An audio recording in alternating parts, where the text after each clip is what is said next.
We have made it. It is officially World Series time. This is episode number 54 of Hitting for the Cycle. That's Ben Kruse. I'm Ryan Touhey. And Ben, how are you doing on this fine day? Well, I'm doing fine, Ryan. We have some big event tomorrow. I don't know exactly if you happen to know what it is, but it's something that we might be talking about on our show today. That's extremely exciting.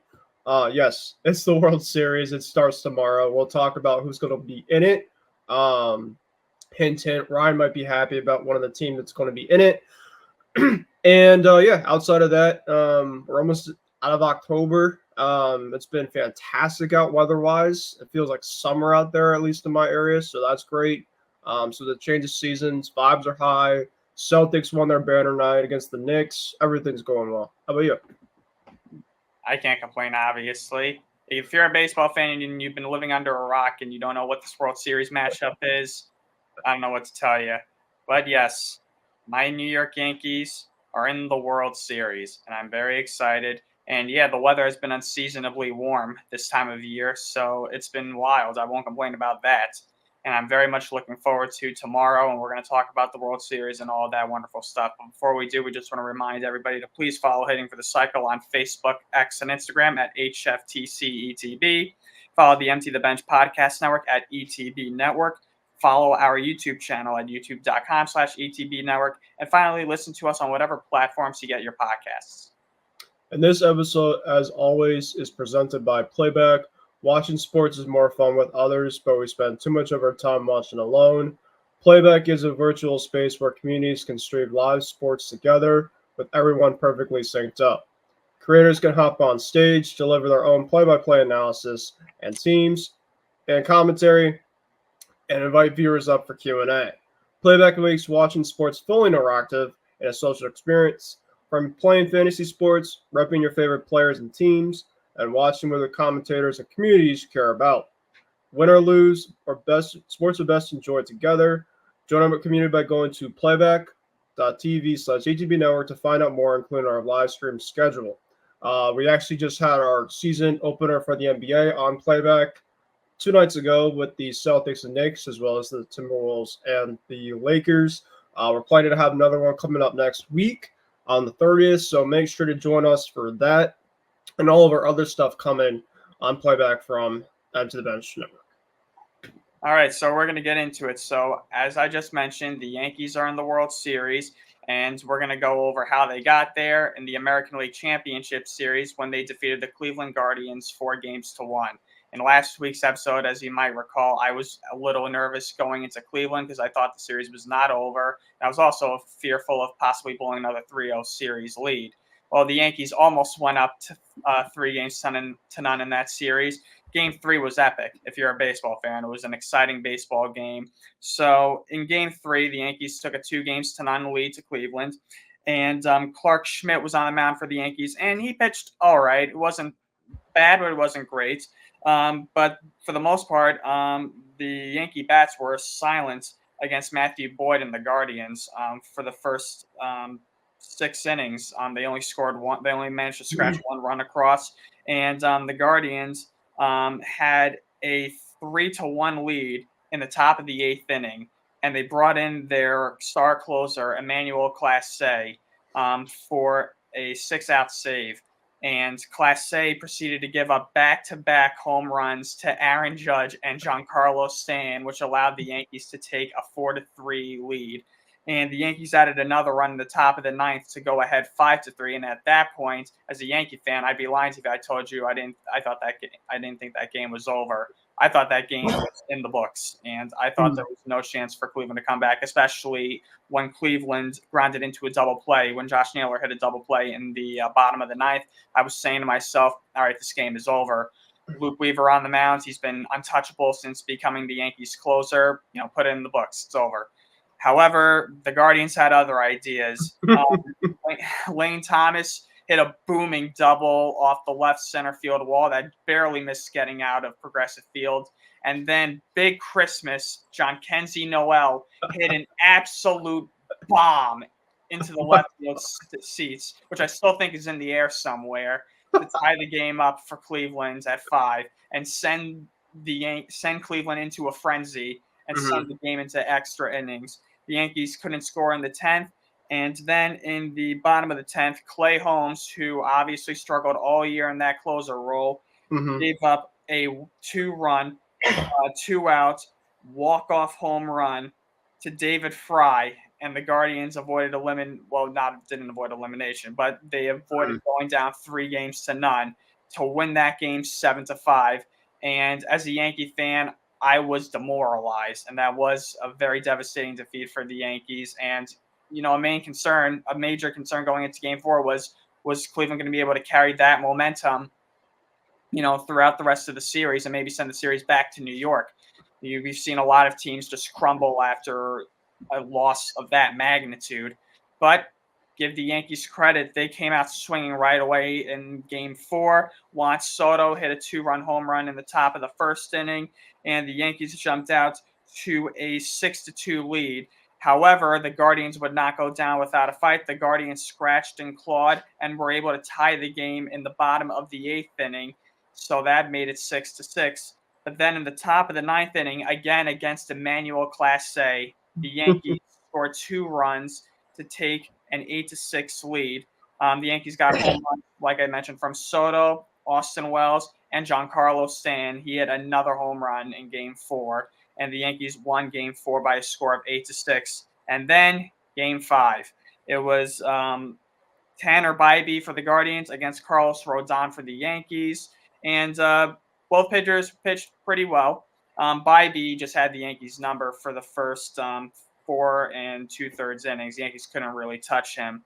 And the Guardians were very pesky and chipped away at Carlos Rodon. Bo Naylor had a great at-bat in the 2nd inning, I believe it was. Yeah, it was the top in the bottom of the 2nd. He worked like a 10-pitch at-bat against Rodon and hit an RBI double, sculling his brother Josh. That made it 1-0 Guardians. And the Guardians added another run on an RBI single by Steven Kwan in the bottom of the 5th. Kwan is just a pain in the butt, man. He just hits and hits and hits and hits. It's very annoying when you're facing him as a fan of the. I was thinking about, he gives me like Ichiro vibes. Yeah, like, he does. Ichiro vibes. He's just a slap hitter, and he's a pesky at bat. He's a fun guy to watch the play. Yeah, I would love him if he was on my team. And then we get to the top of the 6th inning, and this is where obviously everything just unraveled for Cleveland.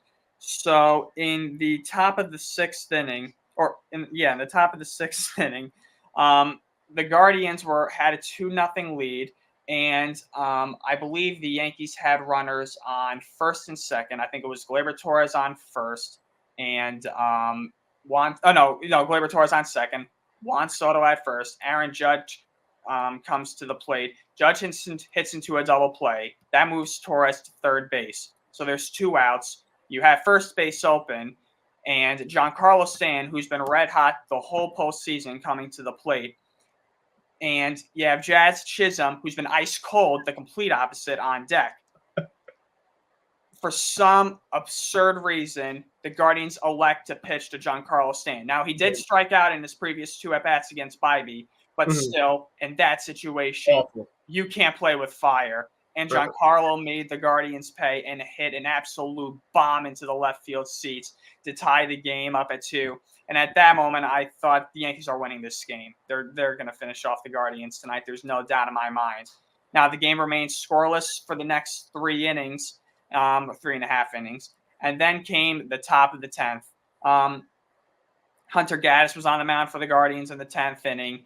The Yankees got 2 men on with 2 outs. And who should come up to the plate? None other than Juan Soto.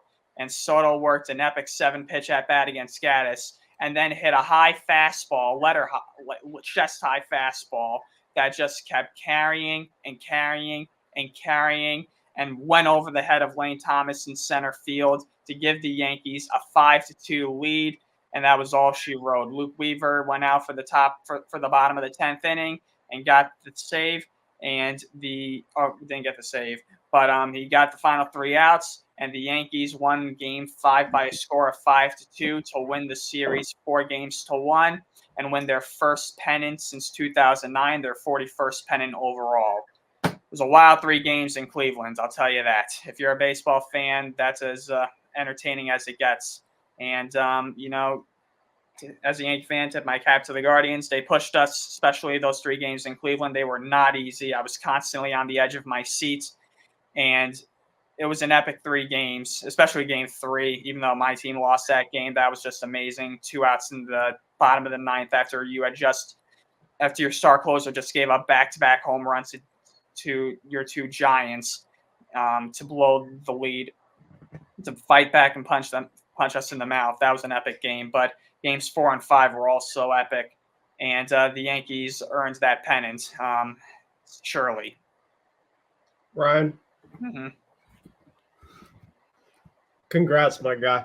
Mm-hmm.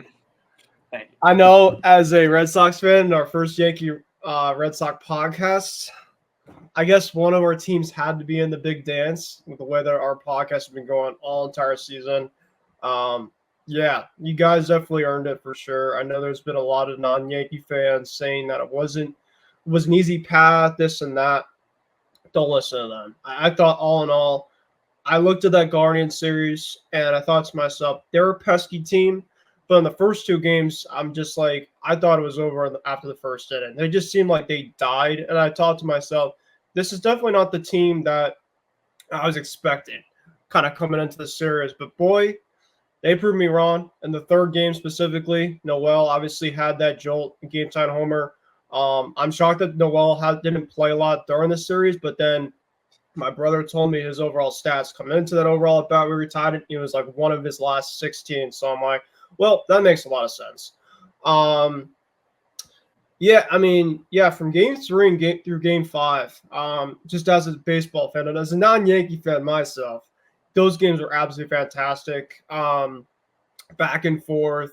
And yeah, I told my brother after you guys won it all, I said, the Guardians should hold their hand high. I know that obviously they weren't the better team coming in, but they gave you guys a run for your money. You guys were the better team, but everything that they had. And I think that they're going to have a really fun off season. Lane Thomas, I thought, really added some punch to them. Josh Naylor, I know, wasn't great to start the series, but he really started to turn things on. Like you mentioned already about Stephen Kwan. Stephen Kwan obviously is a very good at bat. Both Naylor brothers, Bo Naylor even, was starting to get Bo was thorn in our side. It was double after double after double. Yeah, and he hasn't really been seen as an overall offensive punch of a hitter. So late in games, I mean, they were able to hit the ball, but I think that for you guys, it came down to the stars. And I thought that Aaron Judge do you have a great overall postseason? No, but he came up with big hits, including that second homer he had against Class A. Giancarlo Stanton, as much as Yankee fans want to rip him, and deservedly so, because typically during the regular season, Giancarlo is very homer or bust. But man, in the playoffs, when it matters most, Giancarlo is absolutely money. And that's in my cap for him.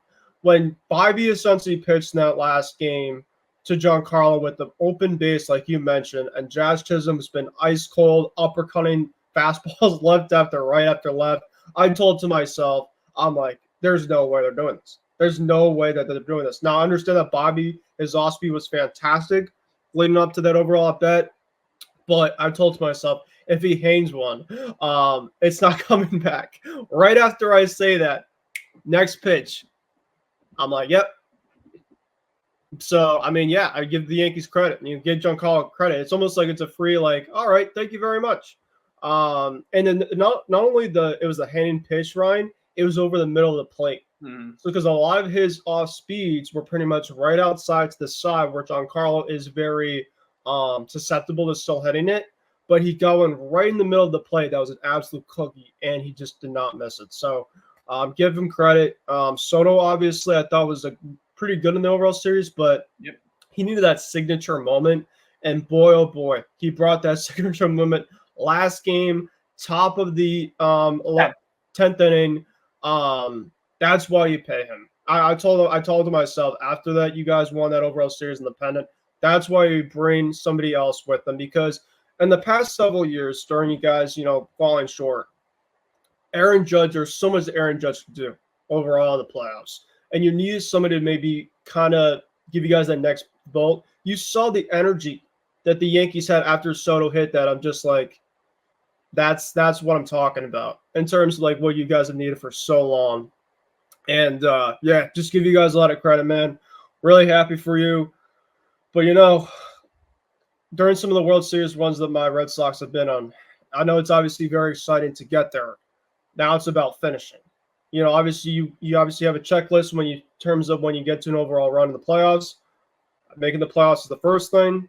Getting through winning your division, winning the divisional series, getting to the championship series. It's not easy. And then that's why I think a lot of people are saying it was an easy path, I think, are absolutely ludicrous for saying it. But now it's 4 more left. And if you really want to get that 4 more against the team, which we'll talk about after, man, that would be hell of a story. Yeah, absolutely. I mean, it had been 15 years, like I mentioned, since the Yankees had been in a World Series, and they had been to the ALCS 5 times since 2009, and they lost all of them. So it had just been very, very frustrating as a Yankee fan to just continuously fall short year after year after year, especially when especially since it was against the same goddamn team every single time up, basically Yeah. from 2017 to 2022. I mean, 2010 was against the Rangers, 2012 was against the Tigers. So it had just been a long time. And it was also just frustrating because I thought the Yankees did have teams that were good enough to win the LCS, but they just never did get the job done in the playoffs. So to finally get the job done this time around, it was definitely gratifying. One more quick thing, Ryan, that I wanted to my cap to as well. I think a lot of people are not really talking about. Aaron Boone, I thought, was fantastic in this playoffs. I don't think there was a lot of criticism like, oh, well, he should have gone to this guy. He should have gone to this guy. I saw on social media there was no criticism for about this guy, and he's gone ripped on, and deservedly so at times by Yankee fans. And he was fantastic. I really thought that he did a good job, and I'm one of the biggest Aaron Boone criticizers, this and that, but I thought he was great. Yeah, definitely got to give credit where credit is due. I thought he managed, had a very good series, and he's had a very good postseason so far. By far, the best postseason he's managed as Yankee manager so far.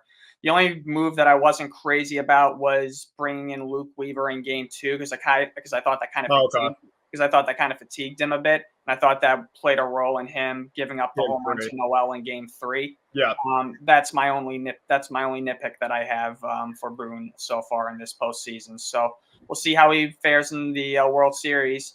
And the Yankees. Well, actually, I also just want to touch one last tip my cap to Stephen Vogt of the Guardians because it was his first year as the Guardians skipper, first year as a professional manager, as major league manager, and he had a great year. And he's probably going to win American League Manager of the Year, I would assume. But still, his response to pitching a stand in that situation, he said he would do it. He would do it again. Like, you can't say that after he just hit a home run. That's what happens for a first-year manager trying to be way too over your head, and you have to kind of remember of who playoff Giancarlo is. Which, by the way, he was tearing it up already before that at bat, and the fact that he wanted to say that after, I just think is absolutely crazy. Yeah, it's ludicrous, absolutely ludicrous. But I'm not going to complain as a Yankee fan. So now we'll move on to the NLCS, and the Yankees will be facing the Los Angeles Dodgers in the World Series. The Dodgers, as I predicted, defeated the Mets 4-2. Mm-hmm. Last week, I said that I thought that if the Dodgers went up 3-1, the Mets would stave off elimination in Game 5 and send the series back to LA for a Game 6. But I said that the Dodgers would clinch it in 6, and that is exactly what happened. So in Game 4, the Dodgers delivered another ass kicking to the Mets. First of all, Shohei Ohtani had a leadoff home run off Jose Quintana to start the game. The Mets fought back in the bottom of the first with a home run of their own from Mark Vientos, who had a terrific postseason. Vientos was wonderful this postseason for the Mets. The Dodgers went ahead 3-1 in the top of the third inning, thanks in part to an RBI double by Tommy Edman and an RBI single by Kike Hernandez. The Mets tried to come back, and they cut it to 3-2 in the bottom of the third. However, it was all LA from there on out. The Dodgers proceeded to score 7 unanswered runs beginning in the top of the fourth inning, and they proceeded to blow out the Mets again, this time by a score of 10-2. And at that point, I was pretty certain that the Dodgers had this in the bag. But like I said, I still assumed that the Mets would win Game 5, and that's exactly what happened. The Mets were all over I almost said John Flaherty. The Mets were all over Jack Flaherty in Game 5. Pete Alonso hit a 3-run home run in the top of the first inning of Game 5. The Dodgers did get one back in the top of the second inning. However, the Mets had another big rally inning in the bottom of the third. They scored 5 runs that inning, and just like that, you blinked and it was 8-1 Mets, and the game was already over by that point. So the Mets won Game 5 by a score of 12-6. The Dodgers did, a couple of times throughout the game try and fight back. Mookie hit another home run. Mookie had a solid series. His power does look like it's back. And ever since he hit that home run in Game 3 against San Diego in the division series, he's looked like a different player. He's looked much more confident. He's looked like the Mookie that we're used to seeing. Mm-hmm. So the Mets won Game 5, like I mentioned, 12-6, to send the series back to Los Angeles for Game 6. And it was Sean Manaea for the Mets against Michael Kopech leading a bullpen game for the Dodgers. And Kopech did not have it. You could tell right away. He was just throwing the ball all over the place. The Mets, however, only got 1 run to show for it. And the Dodgers immediately responded in the bottom of the first inning, scoring 2 runs on an RBI double by Tommy Edman that scored Shohei Ohtani and Teoscar Hernandez. It remained 2-1 until the bottom of the third when the Dodgers put up a 4th spot, knocking Manaea out of the game. Tommy Edman hit a home run that inning. And, the Dodgers continued to just add on. Well, actually, the Mets cut the deficit in half to 6-3 on another home run by Vientos, his 3rd of the series, or his 3rd of the postseason, I believe. 3rd of the series because he also homered in Game 2. And at that point, it was 6-3. It remained that way until the bottom of the 6th inning, when I'm trying to look right here on Ohtani hit an RBI single to score Will Smith. And in the top of the 7th, the Mets made it 7-4 on a Francisco Alvarez sacrifice fly. So it was 7-4, but then in the bottom of the 8th, the Dodgers added 3 more runs to put some distance between themselves and the Mets. Mookie Betts hit an RBI double. Teoscar Hernandez hit a sacrifice fly, and Kike Hernandez hit an RBI single. That made it 10-4. The Mets got 1 run in the top of the 9th, but the damage was already done. They had no shot, and the Dodgers went on to win by a score of 10-5, sending them to the World Series for the first time since the COVID-shortened 2020 season. And, this NLCS was a little disappointing as a baseball fan. I was hoping that the games would be a little closer. But, the Mets, they tried, but the Dodgers were just too strong and too much of a juggernaut to handle. So the Dodgers were definitely the better team this series. And, the Mets, though, have nothing to be ashamed of, especially where they were at the end of May. You couldn't have been at a lower point in your season, other than I guess if you were the White Sox. But the Mets were at a very low point with the whole Jorge Lopez throwing his glove into the crowd incident, saying that this is the team that he was ever on. But then, having that meeting, that Francisco Lindor meeting that he called for, and, the Mets just never looked back and just were a different team from that point on. They had a lot of fun, obviously, with the OMG song from Jose Iglesias, which is a catchy song, I will admit. It's so good. It's a very catchy song. Mm-hmm. And the Grimace obviously throwing out the first pitch. Overall, you can't really complain too much about the Mets if you're a Mets fan this year. You had a great year.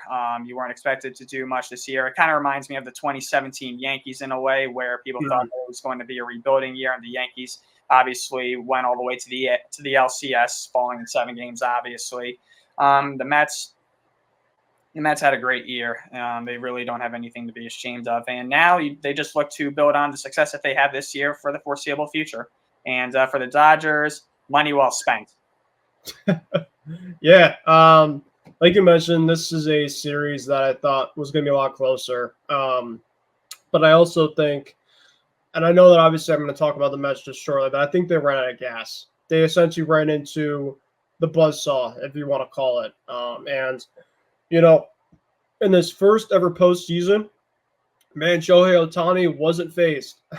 Nothing phased him because, man, he was going crazy as usual, hitting massive homer after massive homer to start a couple of the games. Well, one of the games, it was late, but the leadoff homer against Quintana pretty much set the tone there.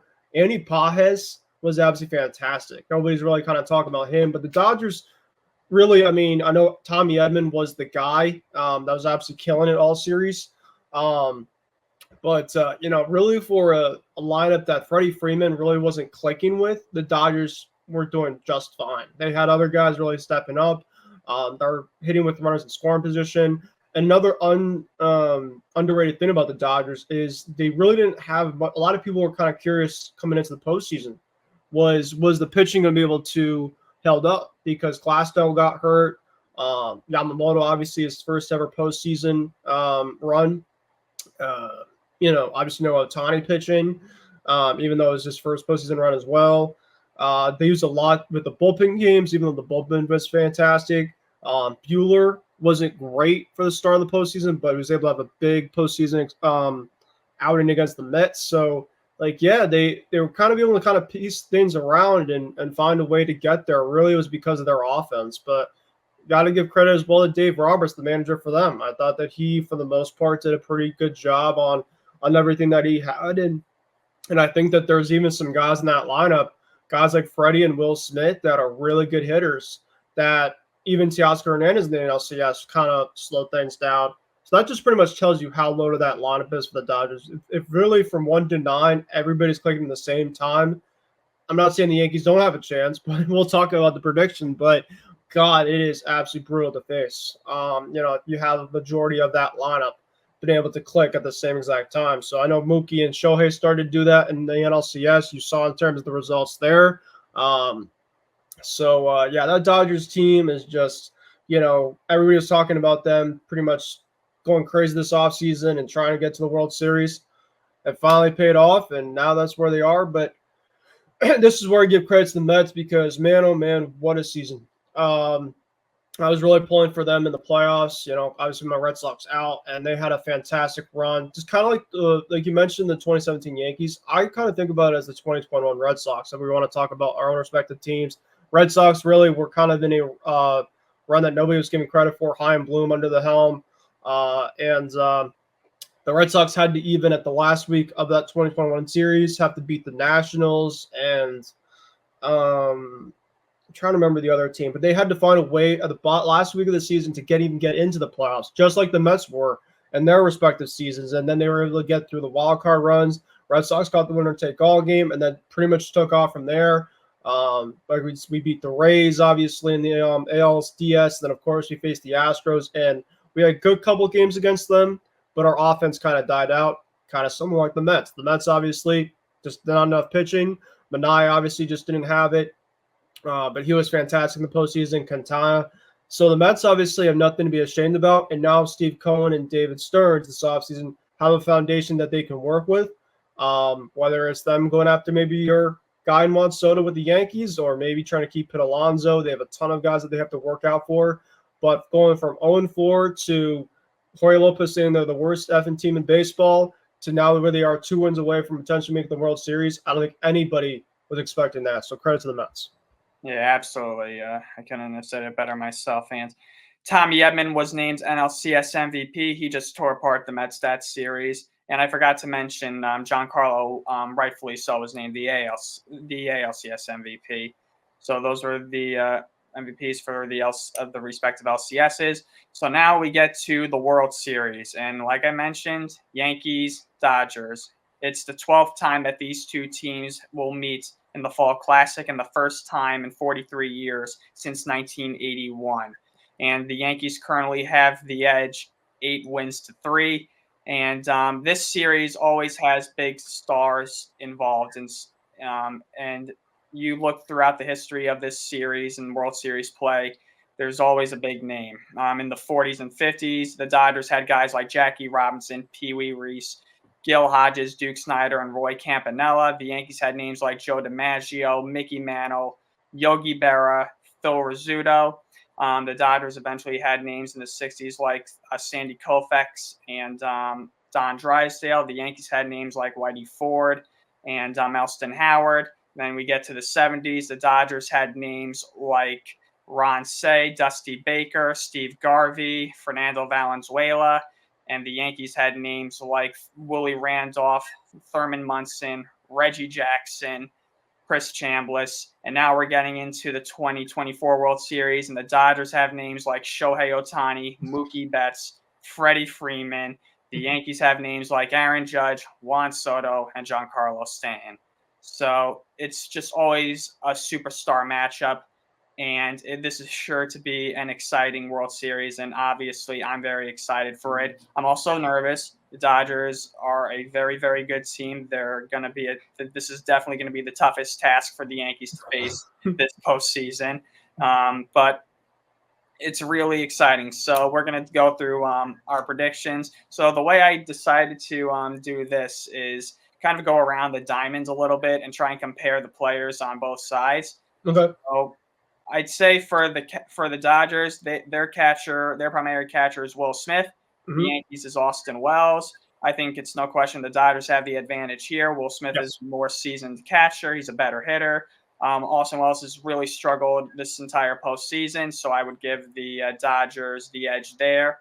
At first base, I think it's safe to say, despite the injury, Freddie Freeman will be playing first base for the majority of this series, unless the Dodgers want to move him to DH. But him and Muncy. And Muncy, they'll probably shift. But the Yankees are going to have Anthony Rizzo at first base for the majority of the time. Under most circumstances, I would give the edge to the Dodgers. I would choose Freeman over Rizzo. However, Freeman can barely walk. He looks like Bill Buckner out there. The thing is, though, Ryan, is now that the team's kind of had a little bit of an time off. So maybe Freeman's still not the same type of guy, but maybe that time off maybe kind of helped him possibly. I'm just saying possibly kind of get himself kind of back on track. But we'll have to see. Yeah, we'll see. We'll see. But I do like the way Rizzo's been swinging the bat. I think that despite the fact that he's got 2 fractured fingers in his right hand, he's looked good. It doesn't look like it's been affecting him too much. So I would give the Yankees a little bit of an edge there for first base. At second base, the Dodgers have been mixing and matching Kike Hernandez and Chris Taylor. And the Yankees have had Gleyber Torres. I would go Gleyber Torres there. Yep. Torres has been a phenomenal leadoff hitter for the Yankees, especially in the postseason. It seems like he leads off every single game with a base hit. And ever since he got benched by Aaron Boone in August, he's been a different player. And this is the player that he needs to be. This is the player that I think the Yankees want him to be too. And we'll see if he keeps it up in the postseason. So I give the edge to the Yankees there for second base. Shortstop, Tommy Edman for the Dodgers, Anthony Volpe for the Yankees. I would probably lean towards Tommy Edman after winning NLCS MVP, although Volpe has had a very good postseason. He's actually been hitting the ball pretty well. And I hope he can keep it up in the World Series, obviously. At third base, it's also been a mix between Max Muncy and Kike Hernandez for the Dodgers, while the Yankees have had Jazz Chisholm at third base. I give the edge to the Dodgers here because Jazz has just really been struggling. Yeah, I mean, he's the better. When you look at the 3 guys, though, he's by far the better player. But with the way that Muncy was hitting the ball in the NLCS, I agree with you. I think the Dodgers, the way that kind of they wrote it out. But I think Jazz is the better player when you look at it, though. Yeah, and now we'll move to the outfield. Teoscar Hernandez has primarily been playing left field for the Dodgers throughout the postseason. Alex Verdugo's been the left fielder for the Yankees. Now, Hernandez had a tough NLCS against the Mets. It took him until Game 6 to finally get on the board. But even still, besides that, I'm taking Teoscar over Verdugo. Sorry, Doogie. I love you, but yeah, I mean, Doogie's been okay this postseason. He's had his moments, but he's remember about Doogie though. He had one of the go-ahead hits against Clase. True. Really big because I think the batter before was Austin Wells. He struck out, Doogie was able to just put the ball in play, and I think that was kind of an underrated part of you guys making it though. So Yes, so that is in left field. In center field, I feel like Kike plays everywhere. Kike's also plays in center field. The Dodgers also have Kevin Kiermaier who can play center field. But regardless of who the Dodgers put in center field, Aaron Judge is the Yankees' primary center fielder. yeah, So I don't think there's any question. I would lean. unanimous if you Yeah, want to make it that way. yeah. I would give the edge to the Yankees there in center field, and then in right field, this is where it gets challenging. Mookie Betts for the Dodgers in right, Juan Soto for the Oh, Yankees in right. So this is the biggest challenge. Mookie's had a very good postseason, but I think Juan Soto's been just a little bit better than him in the postseason this year. So because of that, I'll give the Yankees the slight edge over Mookie, just as the minimal as you can get.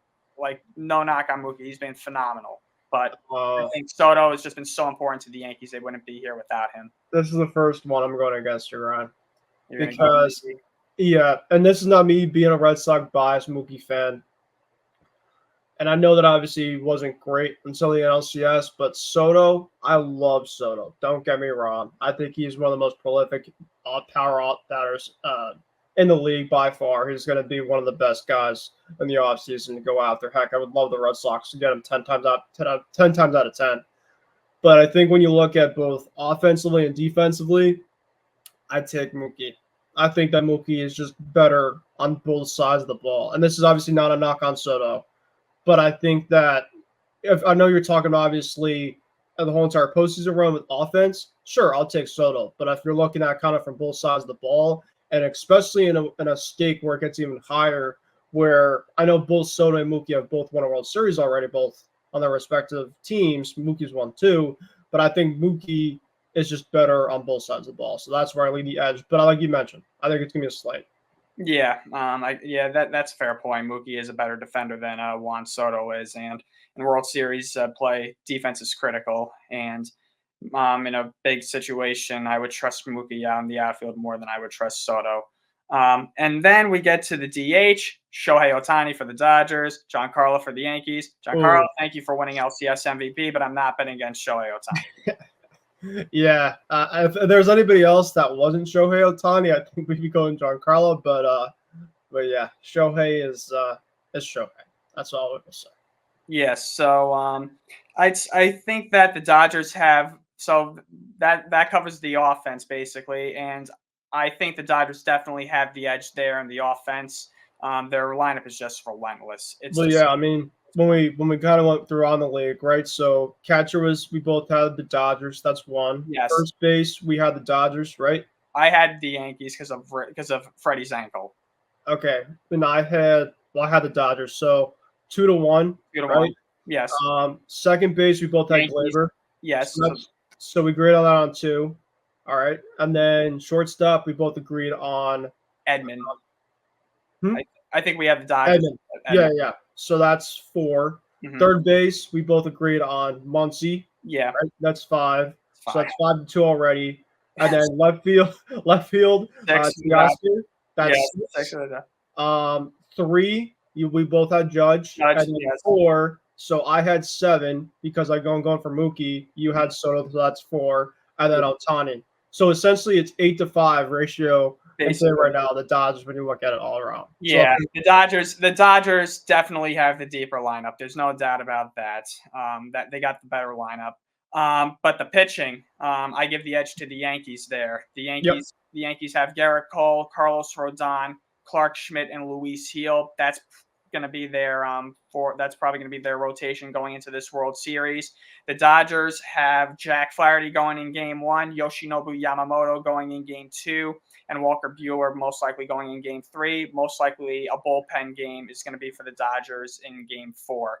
So I think that the Yankees have the advantage in the starting pitching departments. Then we get to the bullpen, and this is where it gets a little challenging because both bullpens have been very, very good this postseason. The Yankee bullpen got hit a little bit in Cleveland, and the Mets bullpen definitely – oh, no, the Dodgers bullpen, I'm sorry. Definitely – Mets bullpen did too. Dodgers bullpen took a little too. Mm-hmm. Oh man. I mean, are we allowed to do ties? Well, I know I have my pick already. Are you leaning towards Dodgers? I am. You're I leaning. just think that when it comes down to trustable, right, with the guys, the high leverage guys, you have Luke Weaver and Clay Holmes, right? Tim Hill, a fun story, but obviously he's coming from the White Sox. He obviously had his moments. Mark Leiter Jr., I don't know. So then you look at the Dodgers front, and not saying the Dodgers bullpen is amazing, but they have Blake Trinan, great stuff. Anthony Banda, lefty, has some decent stuff. He's been able to get out some massive jams. Ryan Brazier, I'm not talking about him. He doesn't count, but he's had his moments. I love Ryan, but I can't trust him. And I feel like I'm missing somebody in their bullpen. Wait, Trinan? I already had Trinan. Oh, There's somebody else that is disgusting. I think I know who you're Is it talking. Honeywell? Brett? I think Honeywell was on the roster. I don't know if he did watching the LCS. There was one guy that oh my god, this is gonna drive me crazy. There's Ben Kasparius. Yep. So funny enough, by the way, with Ben Kasparius, funny story. I played his high school in Connecticut. Oh, no good. Countless times, and I don't know if I faced him per se, in terms of like me facing against them, but he was one of the most highly recruited players in Connecticut in Fairfield County, where I'm from, and just a really cool story. Like he went to North Carolina, I think, to play in college, and now he's with the Dodgers, and now he's a massive star there in the bullpen. Just absolute whirlwind of a story. So yeah, I like the Yankees bullpen. I like, obviously, they were fantastic all postseason. But if you're talking about the deeper pen right now that I trust, I'm probably leaning toward the Dodgers. Yeah, that's fair. I mean, the Yankees bullpen has been great, like you mentioned, but they are prone to a hiccup every once in a while, especially with guys like Clay Holmes and Mark Leiter, who just they can look great one game, but then they can look completely different the next game, and they just look like they can't throw a strike to save their life.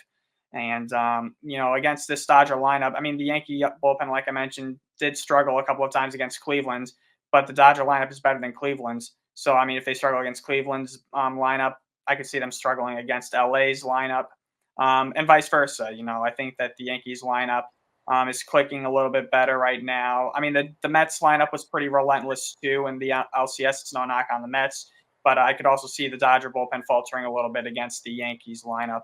But you look on paper, the Dodgers are the slight favorites in this series. This series is very evenly matched up.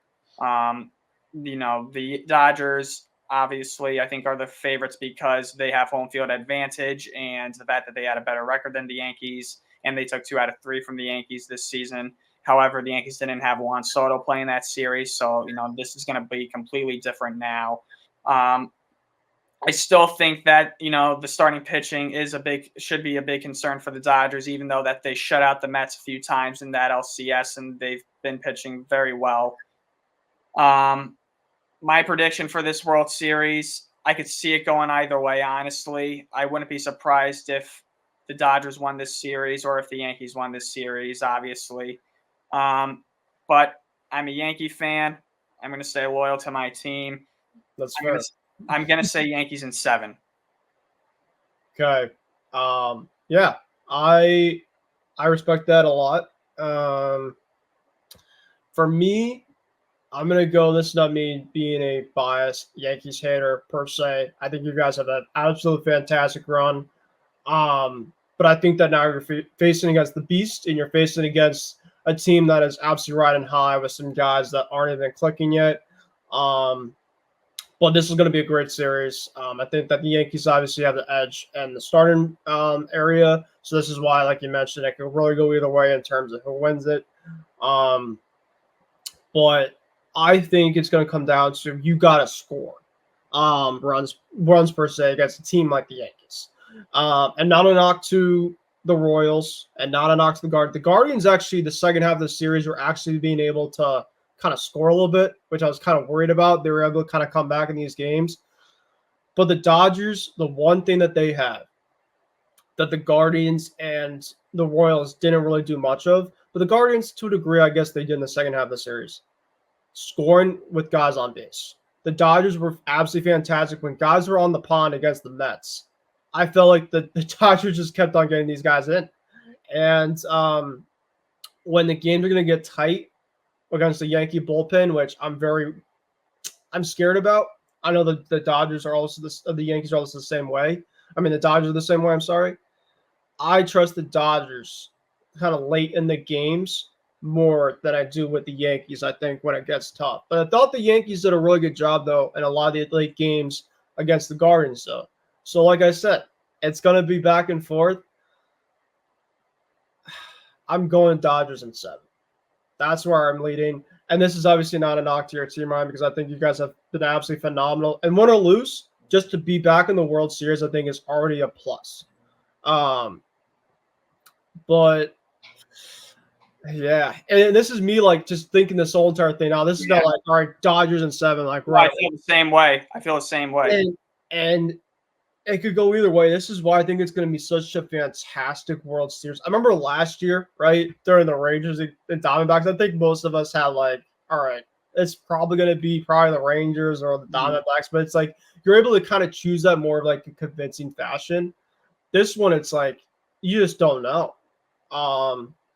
And that's why for myself as just a baseball fan to just watch this in peace, because I think everybody from the Yankees side and the Dodgers side are going to be loving it, but of course being like, man, we need this because both teams obviously have been in a massive drought of winning a pennant.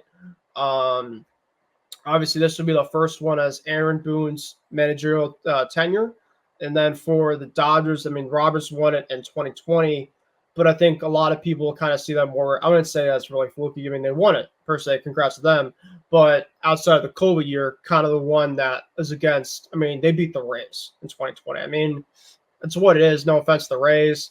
But if you beat the Yankees with some of their talent that they have, yeah, I mean, that's definitely deserving for sure. But I'm going to go Dodgers in 7 after pretty much all said and done. But I can't wait. I'm excited. Yeah, me too. Like you mentioned, both teams have a lot to play for. Obviously, a lot to prove.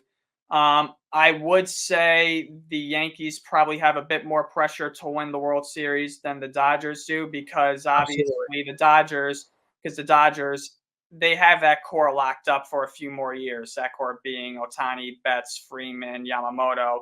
This could be the only year the Yankees have Juan Soto.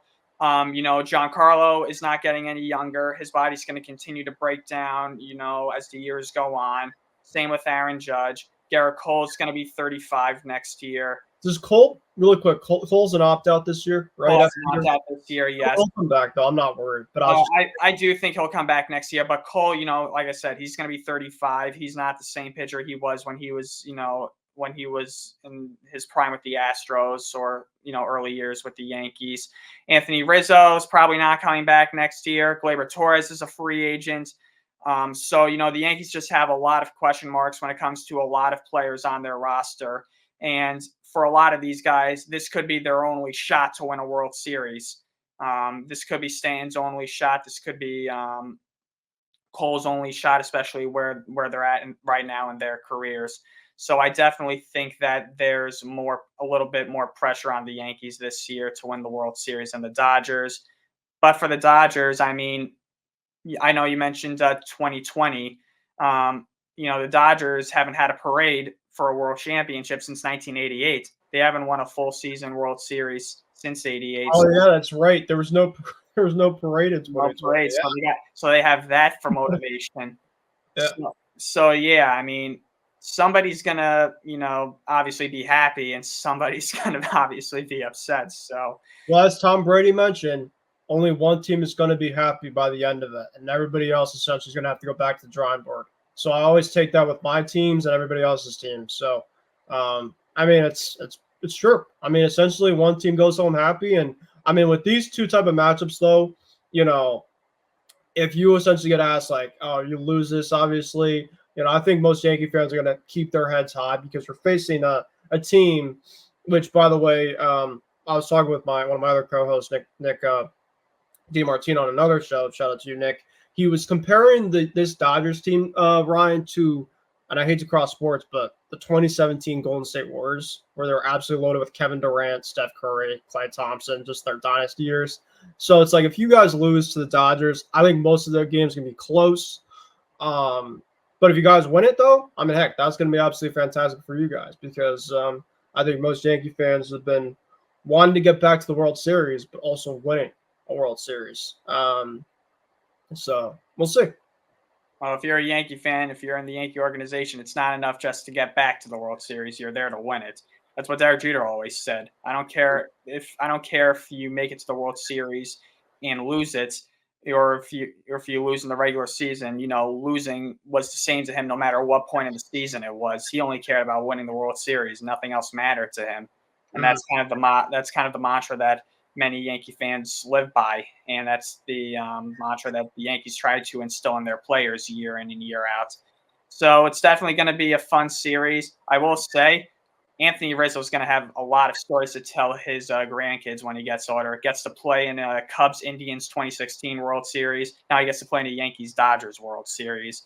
This is probably the most anticipated World Series I'd say since 2016. If from a if you're not a fan of either participants of the teams.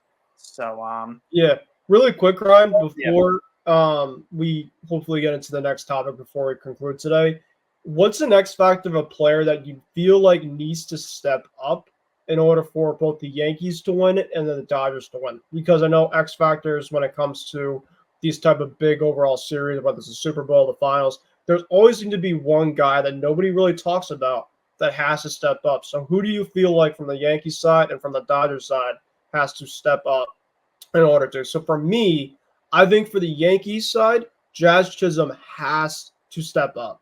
I know that obviously they really haven't had to need Jazz's overall heroics, but they've been putting Jazz a lot in the ALCS in like the 4-hole, the 5-hole. He's been killing them. And obviously John Carl and other guys have been red hot, so it really doesn't really matter. But Jazz Chisholm, when guys have been on base, I feel like it's been Jazz Chisholm or Austin Wells. Guys have been on the base pass, and they haven't done anything. And Jazz is definitely a lot better than what he's kind of shown. Obviously you guys got him at the trade deadline. I think he has to be a guy that steps up. For the Dodgers, I'm going to go with Will Smith because Will Smith I think has been for the most part, but I definitely think he could turn it up. He's been shown to be one of the best catchers in baseball and one of the best hitting catchers in baseball. And he had a homer the game that they clinched it. So maybe he kind of gets things going. So for me, I'm going to go Jazz for the Yanks. And then for the Dodgers, I'm going to go with Will Smith. So I was just curious to know if you happen to have anybody else. Yeah, I agree with you on Will Smith. I think he should be the X factor for the Dodgers this series. I do think he needs to step up a little bit. And for the Yankees, I'm going Austin Wells more than Jazz. I mean, Wells, I think, is just beat up. I think his body's just kind of tired from his first full season in the major leagues. But man, we need him to do more than just strike out every single time he comes to the plate. You got to put the bat on the ball. And it's only going to get tougher. This is going to be a big challenge for him.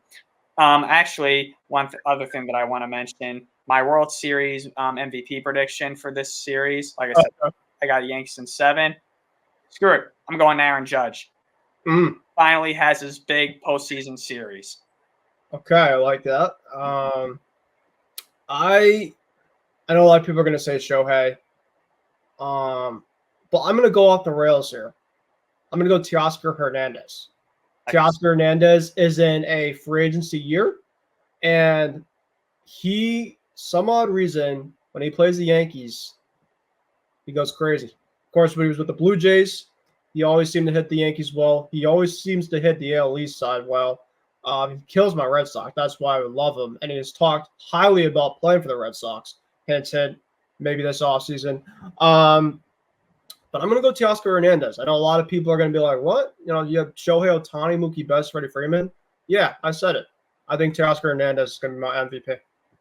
Well, he went off on us in that series in June, so it wouldn't be surprising if he just lives for these moments. I feel like he's going to be massive in this one.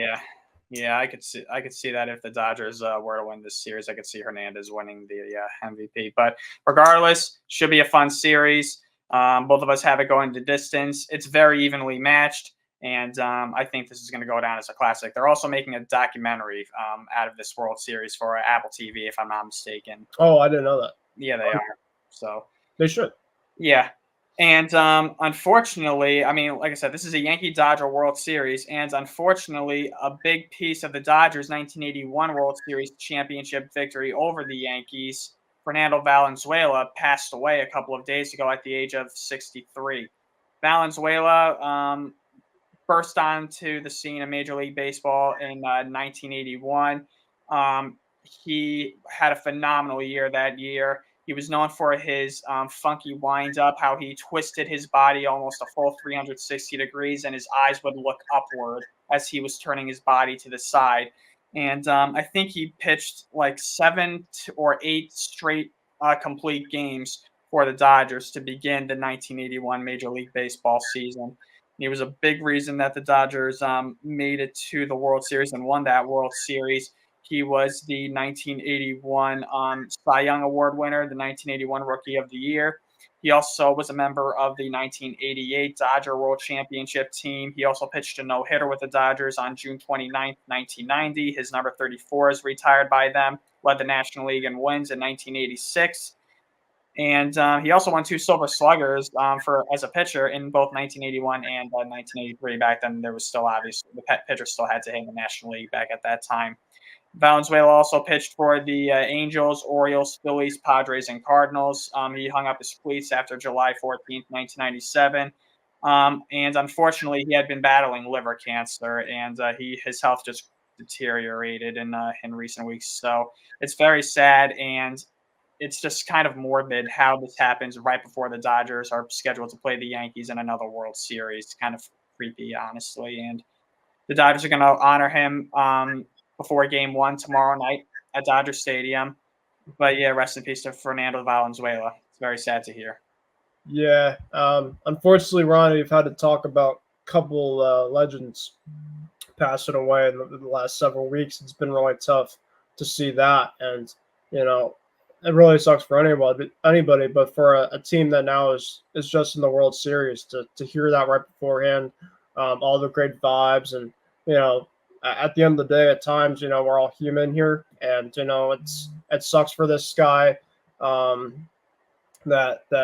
now he's gone from us, and he was an absolute legend, and he, like you mentioned, he's pitched around different teams, and he's definitely, you talk about a icon from LA, a guy over with the Dodgers. He was one of those guys, and I think one of my buddies that I do my other podcast with, who's a Dodger fan, he said something to the fact of throw your sombrero. I guess there's a certain type of thing about that. I don't really know much about it, but I guess that's kind of the way to do it. So I guess I'll do that then tomorrow to honor him, and hopefully they'll have that with the first pitch kind of as a remembrance, because I think that it's tough. Of course, we hear this type of news. This is also where we kind of come together as a community, and really just take in and honor some of the greats that were with us. And so it's really tough to hear, and obviously my prayers and my condolences go out to that family, and to obviously that organization. Of course, right before that they play, and one of the biggest World Series that we have seen in a long time. Yeah, Valenzuela, like I mentioned, his 1981 season began with at 8-0 with 7 straight complete games, 5 shutouts, and an ERA of 0.50. That's how good he was at the beginning of that season. And he had been a broadcaster for the Dodgers for a while, but he had to take a leave of absence to focus on his health. But unfortunately, he passed away just a couple of days ago. He passed away on October 22nd, so 2 days ago after this recording. So that was on Tuesday. So rest in peace to Valenzuela. And our final topic, we're going to quickly touch on this because we're almost out of time here. Shohei Ohtani's 50-50 home run ball that he hit against the Marlins last month was sold at an auction for $4.39 million. It's the most expensive bought baseball that has been bought at an auction. It is more expensive than Mark McGwire's 62nd home run ball that he hit in 1998. and it's the highest price ever paid for a baseball or any ball in any sports. And it was a 3-week bidding process. I'm reading this off of where is this coming from? Oh, CNN. I'm reading this off of from Ben Morse of CNN. It's the highest paid. It's the highest paid price for any ball, and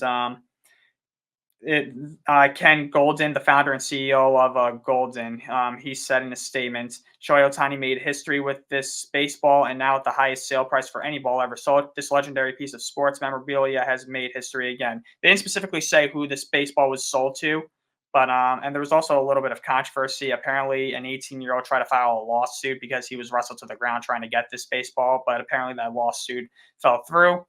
If you're 18 years old, I think you're kind of a little young to file a lawsuit, but Yeah. I don't know. I'm not into that kind of stuff. So that's not my business. But yeah, Otani's 50-50 ball was worth a ridiculous amount of money. Yeah, and deservedly so. We don't really see this ever happen. If now this is his first time that's happened. Uh, we talk obviously everything about Shohei and pretty much what he's done for the game, and deservedly for a ball like this, you definitely, heck, I mean he got paid at one of the biggest contracts the Dodgers have had. Deservedly for a ball, it should get paid like it's no anybody else's business. So, congrats to anybody that has gotten something like this, something big memorabilia. And for the guy that got that, congrats to him. And I know we're obviously running out of time, but it's pretty cool. Yep, that person or that group, whoever bought it, has a big piece of Major League Baseball history. I thought that was going for Cooperstown. It may still go to Cooperstown one day, but we'll see. We'll see. But yeah, we are out of time here. So thank you, everybody, for tuning into episode number 54 of Hitting for the Cycle. Next time we see you, we'll probably be talking about who the world champions are. Obviously, who I'm hoping for, but we'll see if it goes the other way. Like I said, this is a very even matchup. I could see this go. I wouldn't be surprised if either side won the World Series, but we'll see. On behalf of Ben Kruse, I'm Ryan Touhey. See you next time.